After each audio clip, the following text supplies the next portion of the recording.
Bonjour à tous.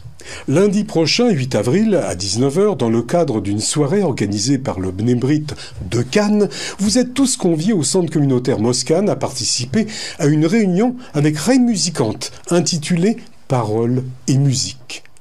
Chaim Musicante, que je recevais en mai dernier pour la parution de son dernier ouvrage, Les Magnifiques, qu'il vous dédicacera lundi. Et c'est pourquoi je vous propose une rediffusion de notre entretien à propos de son livre. Alors pour ceux qui n'étaient pas à l'écoute de l'émission il y a un an, le découvriront, et pour tous ceux qui se préparent à venir lundi, ce seront des retrouvailles. On le sait par expérience, la vie n'est pas un long fleuve tranquille. Chaque jour, nous rencontrons des défis, des problèmes personnels, des difficultés professionnelles ou simplement des contraintes quotidiennes. Mais tous ces aléas font partie intégrante de notre parcours. On ne peut pas tous les maîtriser, et c'est peut-être cela qui rend la vie excitante, nous offrant des expériences et des leçons que nous ne pourrions jamais apprendre autrement. Les aléas de la vie nous permettent également de retrouver, au détour d'une parution, des amis de 30 ans et ainsi de renouer des liens au fil des ans distendus. C'est ainsi que j'ai pris connaissance d'un livre intitulé « Les Magnifiques » qui brosse un tableau de 80 personnages du monde juif qui ont marqué leur époque. En voyant la couverture, j'en connaissais 5, peut-être 6. Mais quels étaient les 76 autres ? La réponse, je l'ai trouvée en lisant la préface de Chaim Kourchia, grand rabbin de France. Comment retenir quelques dizaines de noms, de destins dans l'immensité des aventures humaines que le peuple juif a connues, sans être sûr de passer à côté de celles et ceux qui ont aussi construit sa spécificité et son génie propre. Chaim Musicante, bonjour. Bonjour Alexandre. Merci d'avoir accepté mon invitation pour ce livre. Ce livre, justement, on va en parler, mais pour ceux qui ne vous connaissent pas, vous êtes écrivain, journaliste, président de l'Association des Amis de Radio Shalom Paris, ancien directeur général du Bnei Brit Europe et ancien directeur général du CRIF. Et vous avez écrit en ouvrage, ceci à 4 mains, avec Jean-Pierre Alali, universitaire, écrivain et journaliste, ancien vice-président du Bnei Brit Europe, secrétaire général de la Fédération de Paris et de la LICRA, membre du comité directeur du CRIF. Tout d'abord, la question la plus simple. Comment vous est venue l'idée de compiler tous ces destins dans un livre ? Eh bien, Alexandre, c'est un mélange de plusieurs idées. C'est qu'il y a 5 ans, à l'occasion des 70 ans de la fondation d'Israël, nous avions écrit un livre qui s'appelait « 70 figures d'Israël », dans lequel nous avions voulu montrer Israël et les Israéliens sous ses différentes facettes, c'est-à-dire qu'à côté des fondateurs, des grandes figures politiques, sionistes, on avait parlé des écrivains, de footballeurs, de gens qui sont dans le high-tech, de gens qui sont dans la cuisine. Enfin, on avait montré la diversité de la société israélienne. Et notre éditeur nous a dit, bien écoutez, il y a aussi des tas de juifs qui vivent en dehors d'Israël, et ça serait peut-être intéressant de faire connaître au public par des anecdotes le destin de certaines personnalités.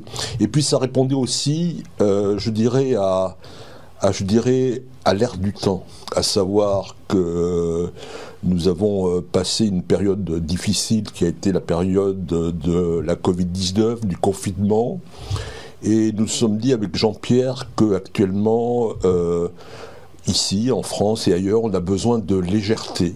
Et donc on a proposé ce livre de 80 portraits qui sont des portraits écrits dans un style rapide. Journalistique. Journalistique, voilà, je cherchais le mot que vous avez trouvé, Alexandre. Il y a le sujet, verbe, complément. Voilà, et voilà. Puis... et puis on met un point et on passe. Avec cette idée, si vous voulez... mais c'est pour ça que ça se lit bien et ça se lit vite. Hein. Oui, et puis vous savez, on peut passer d'une histoire à une autre. On n'aime pas tel personnage, absolument. On le saute, ou on peut y revenir un peu plus tard. Oui, oui, on peut faire une première sélection, puis une deuxième et une troisième. Oui, et on apprend beaucoup de choses. Mais écoutez, on a voulu que ça donne un petit peu l'appétit à ceux qui souhaitent en savoir plus sur tel ou tel personnage, ensuite de fouiller par eux-mêmes. Ouais, absolument. Alors vous nous racontez l'histoire de ces 80 personnages, comme le dit le Grand Bain de France. Vous avez fait un choix. Alors, si vous avez fait un choix, c'est donc que vous avez 80 personnages, mais vous avez sûrement prévu d'autres personnages, et puis vous en avez éliminé. Alors, quels sont ceux que vous avez éliminés ? Et pourquoi vous les avez éliminés ? Alors, j'ai envie de vous dire tout d'abord comment on l'a fait. Comment on les a choisis ? Eh bien, on s'est donné un devoir, Jean-Pierre Lallier et moi-même, qui était que chacun d'entre nous... Liste alphabétique ? Non, chacun devait arriver avec 100 noms. Et puis on a essayé de regrouper les noms que nous avions en commun en se disant, oui, ils sont irrésistibles.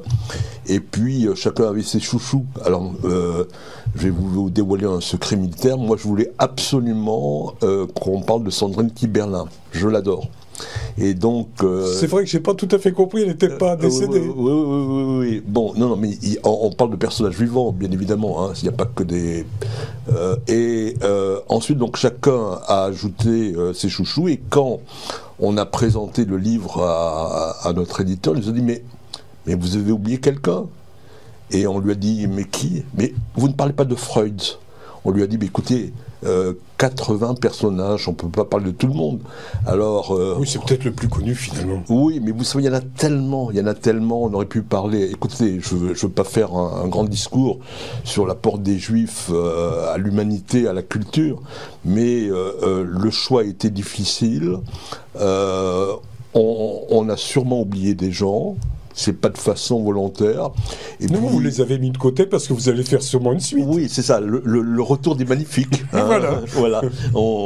À suivre, quoi, absolument. Ray Musicante, vous avez choisi délibérément de commencer par les fondateurs d'Israël. Edmond de Rothschild, Naftali Herz Humbert, qui écrivit les paroles de la Tikva, en passant par Théodore Herzl, que vous avez intitulé l'inventeur du sionisme. Alors justement, l'inventeur du sionisme, est-ce qu'Israël de nos jours ressemble à ce qu'imaginait Théodore Herzl? Alors écoutez, je ne vais pas rentrer dans le débat politique qui secoue la société israélienne, mais soyons positifs.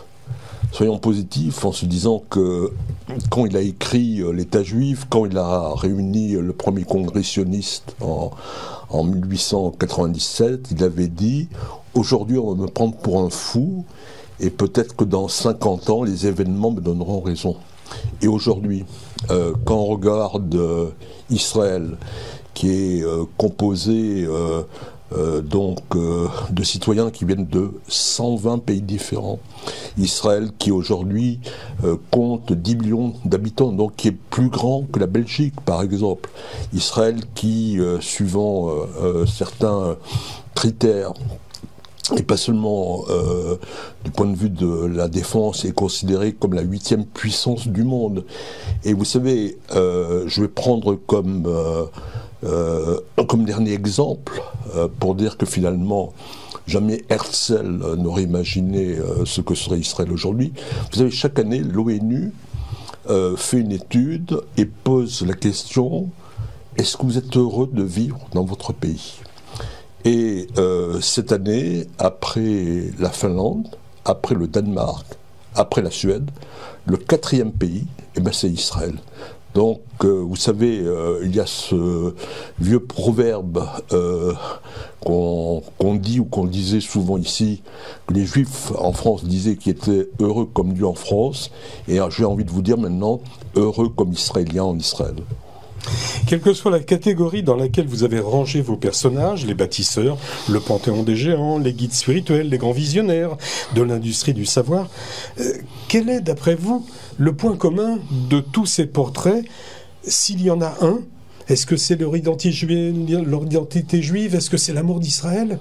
Il y a un point commun à tous ces, ces personnages. J'ai envie de vous dire, Alexandre, que on parle même de personnalités qui n'avaient pas Israël dans le sang, des gens qui n'étaient pas forcément des sionistes, mais je dirais que au fond, ce qu'on a voulu transmettre, c'est la condition juive.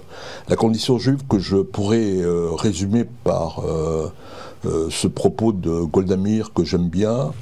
qui est de dire que le pessimisme, c'est un luxe qu'un juif ne peut pas se permettre.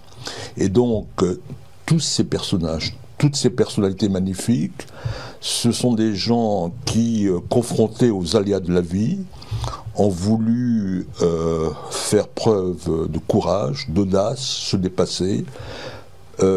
Bien sûr, l'immense majorité revendique ses origines juives, mais en même temps, alors pour certains, ils ont voulu participer à la construction de l'État d'Israël, mais je dirais qu'une façon générale, très modestement, chacune de ces personnes, dans son domaine, a voulu apporter quelque chose au bienfait de l'humanité.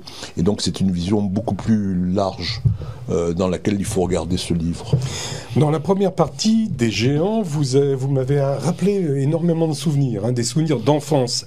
La distribution de lait à l'école, instaurée par Pierre Mendès France, j'y ai eu droit. La guerre d'Algérie, je me souviens encore de ce qui se passait en France. Même de l'autre côté, je voyais les unes de François, comme ça. Et puis, plus tard, quand j'ai commencé la radio, je me souviens de Jean-Pierre Bloch, dont vous avez fait le portrait. Alors, Jean-Pierre Bloch, sachez que c'est mon premier reportage. On m'envoie, j'étais à Radio Shalom à Paris, on m'envoie avec un magnétophone sur le ventre à la sortie d'Assas, parce qu'il y avait eu l'extrême droite qui avait bloqué Assas à ce moment-là, et je vois une personne sortir, je ne savais pas qui c'était. Je ne connaissais pas. Je vais vers lui, j'étais tout seul, il n'y avait personne, il n'y avait pas d'autres reporters. Je lui mets un micro sous le nez, je lui dis « Monsieur, excusez-moi, vous êtes qui, s'il vous plaît ?» Et il me dit « Je suis Jean-Pierre Bloch, président de la LICRA. » Voilà, c'était mon premier reportage. Et j'ai fait une petite interview de Jean-Pierre Bloch à ce moment-là. Alors, si vous permettez, je vais réagir parce que Jean-Pierre Bloch, qui a été un grand résistant, qui a été ministre du général de Gaulle, qui a été le président de l'ICRA, avait cette qualité que j'adorais, qui était qu'il ne se prenait pas au sérieux, qu'il était très modeste. Et il m'a raconté un jour une histoire que j'adore et qui est aussi un petit peu moi ma façon de me comporter. C'est que un jour, il est aux Champs-Élysées, il y a une dame qui l'apostrophe et lui dit « Ce que vous faites, c'est merveilleux, vous avez été un grand résistant, vous luttez contre l'antisémitisme et le racisme, vous êtes quelqu'un de fabuleux. » Et donc, il devient tout rouge, Pierre Bloch, et la dame lui dit au revoir, j'étais très heureux de vous rencontrer, monsieur Daniel Mayer. Daniel Mayer qui a été le secrétaire du Parti socialiste, maintenant la clandestinité. Et donc, si vous voulez, Pierre Bloch est quelqu'un que j'ai adoré, parce que c'était un militant courageux, mais en même temps, il avait toujours ce recul et cette modestie qui était... Est-ce qu'il y a d'autres personnages qui vous ont marqué comme vous savez, alors évidemment, parmi les personnages dont on parle avec Jean-Pierre, il y a des gens qu'on a connus ou qu'on connaît sous différentes facettes. Alors, moi, il y a quelqu'un pour laquelle j'ai beaucoup d'affection, qui est Rika Zaraï. Parce que Rika Zaraï... Elle était de tous les combats en faveur d'Israël. Absolument. Je l'ai connue sur scène, je l'ai même présentée. Voilà, alors Rika, il se trouve que j'ai encore rendu visite il y a quelques semaines à Jean-Pierre Magnier, son compagnon, qui malheureusement est seul depuis sa disparition.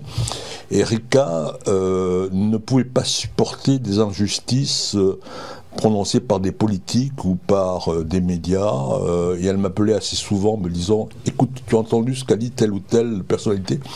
C'était pour moi la deuxième ambassadrice d'Israël en France. Vous nous contez la vie de Claude Lanzmann aussi, de Simone Veil, Elie Wiesel, les Klarsfeld, présents tous dans nos têtes, mais aussi celle d'utopistes, comme Ludwig Leiser Zamenhof, l'inventeur de l'espéranto. Et d'ailleurs, il y a ici à Cannes une rue qui s'appelle, et qui porte son nom, qui donne sur la Croisette. Voilà. Alors, je voulais le souligner absolument. Ray Musicante dans la rubrique « Ces grands visionnaires de l'industrie du savoir ». là je vais vous faire une petite aparté, mais vous avez oublié quelqu'un de très important, mais extrêmement important, c'est André Citroën. André Citroën était un juif. Oui, mais écoutez... Mais il avait une histoire extraordinaire. C'est lui l'inventeur de la DS, de la 2 chevaux, etc. Oui, mais vous avez tout à fait raison, Alexandre. Alors, le problème... il n'y avait plus de place pour lui. C'est que ça sera dans le tome numéro 2. Mais il y a autre chose avec Citroën, qui, comme vous le savez, était d'origine néerlandaise. C'est que Citroën, ça a été au fond... avant Bleustein Blanchet, dont on ne parle pas non plus dans le livre, hein, je peux vous faire la liste de ceux dont on ne parle pas. C'est vrai. Ça a été l'inventeur de la publicité, puisque pendant des années, son nom... Oui, il était sur la Tour Eiffel. Sur la Tour Eiffel, oui, bien sûr. Mais vous savez, écoutez, vous savez, on dit ils sont partout, mais on ne pouvait pas tous les mettre dans ce livre. Mon invité ce matin, Ray Musicante, auteur avec Jean-Pierre Attali de Les Magnifiques, figure extraordinaire du peuple juif. Ray Musicante, vous avez aussi pensé aux penseurs. Bernard Lazare, Joseph Kessel, Albert Memmi, Romain Gary, Marek Alter que j'ai souvent côtoyé, que j'ai eu souvent aussi en tant qu'invité. Lorsque j'avais la direction de Radio Shalom à Paris, il y avait aussi Henri Bulavko qui venait très très souvent. Il venait à la radio. Pourquoi dans cette rubrique, vous avez inclus Eliezer Ben Yehuda, qui n'est pas un penseur, qui est simplement le père de l'hébreu? C'est plus un visionnaire. Alors, ce n'est pas un penseur. Alors écoutez, Alexandre, si on suit une certaine logique, Ben Yehuda a pensé rénover la langue hébraïque, c'est-à-dire qu'il a eu cette idée. Et au fond, à travers Ben Yehuda, ce qu'on a voulu dire, c'est que tous nos magnifiques, ils ont eu une idée qui les a sublimés, et lui, il s'est dit... il faut que le peuple juif retrouve sa langue. Donc il y a pensé, et effectivement, il a mis ça, j'allais dire, en musique, hein, en fait, cette année, son centenaire. Et le fait qu'on l'ait mis dans cette rubrique était, voilà, lui aussi quelqu'un qui est arrivé avec un projet de vie, pour son propre peuple. Et pour lui-même, puisqu'il ne parlait que l'hébreu. Y compris avec son chien. Toutes les autres. Y compris avec son chien. Oui, c'est ce que j'ai lu. Oui, absolument. La partie art, spectacle et scène fait la part belle aux Américains. Alors, il y a Arthur Rubinstein, George Gershwin, Elizabeth Taylor, Steven Spielberg, Ray Musicante. Tous, d'abord, sont ashkénazes, mais tous ont des failles dans leur vie. Tous des parcours atypiques et chanceux, mais tous revendiquent haut et fort leur judaïsme. C'est ce qui m'a le plus marqué. Mais écoutez, il y a aussi le fait que aux États-Unis, peut-être contrairement à la France, il est tout à fait normal de s'affirmer en tant que juif, on a le droit de dire qu'on a de l'argent. Oui, j'allais vous dire américain et irlandais, américain et italien, américain et juif. Et donc tout à fait naturellement, Alexandre, vous avez peut-être l'occasion de vous retrouver aux États-Unis au moment de Hanouka, tout à fait naturellement, dans les aéroports et ailleurs, eh bien, il y a écrit bonne fête de Hanouka, c'est normal, hein, et c'est quelque chose qui fait partie, je dirais, des valeurs américaines. C'est de la laïcité, ça. Non, c'est de l'ouverture, et c'est ce qui explique aussi, là je ne fais pas de politique, le fait qu'il y ait une amitié profonde entre les États-Unis et Israël, quels que soient les gouvernants, parce qu'au fond, c'est le partage de mêmes valeurs. Vous nous parlez aussi d'artistes, puisqu'on est dans cette rubrique, mais d'artistes français. Georges et Marcel Craven, je les ai mis tous les deux. D'ailleurs, je pensais que c'était le même personnage. Le premier, c'est les frères Cohen, le premier, donc l'aîné, le créateur des Césars du cinéma, les 7 d'or de la télévision et des Molières du théâtre. Le second était lui metteur en scène et réalisateur à la télévision, et on lui doit entre autres de nombreux commissaires Maigret. Je pensais que c'était le même personnage. Vous m'avez appris que c'était 2 frères. Eh bien, écoutez, je suis content de vous avoir appris quelque chose en lisant ce livre. C'est pas uniquement ça. Vous m'avez appris énormément de choses. Dans cette rubrique aussi, on y trouve Goscinny, Gainsbourg, Régine, Wolinski. Quel était leur point commun? Ils venaient de l'Europe de l'Est. Oui. Ils étaient écorchés un petit peu. Écoutez, voilà, c'est ça. Je pense que toute personne qui est déracinée, que ce soit soi-même ou ses parents, est un petit peu écorché vif, vous voyez. Et tous ces personnages, même si chacun d'entre eux a voulu, disons, se réaliser, pour certains, dans des scénarios de bande dessinée, comme Goscinny dans la chanson, comme Régine. Et Régine qui est morte, finalement, elle n'était pas heureuse. Non. Elle n'est pas morte heureuse. Non, et elle est morte dans la misère, pratiquement. Écoutez, je veux dire que nous sommes tous les héritiers, à la fois, je dirais, de l'histoire du peuple juif et de l'histoire de nos propres parents.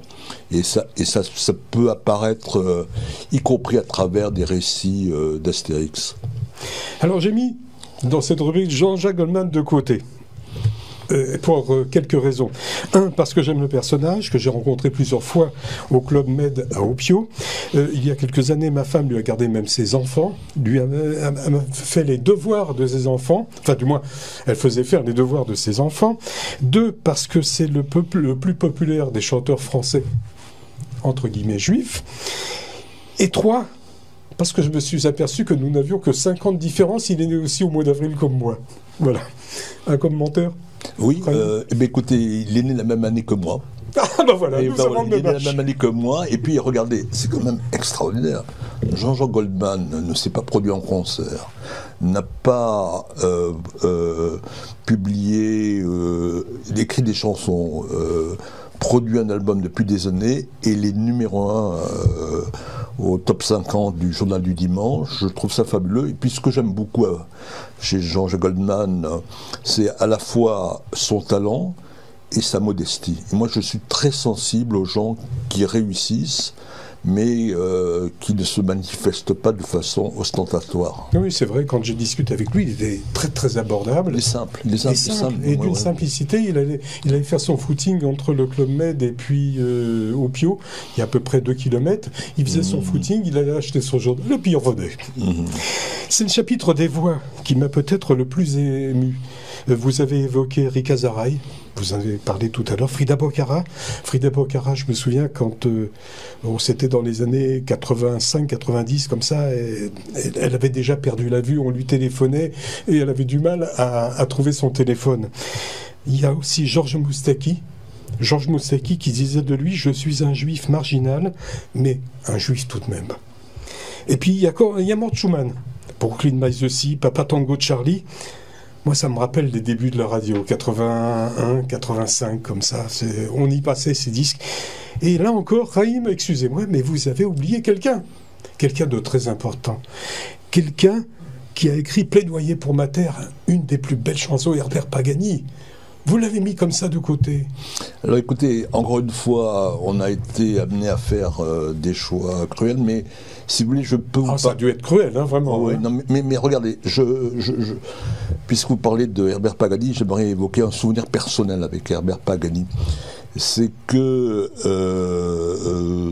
quand j'étais un jeune militant, donc c'était au siècle dernier, j'organisais à Toulouse chaque année un gala pour à la fois célébrer le jumelage entre Toulouse et Tel Aviv, qui sont jumelés depuis 1962, et Yom Ha'atzmaut. Et chaque année, on invitait un chanteur français et un chanteur israélien.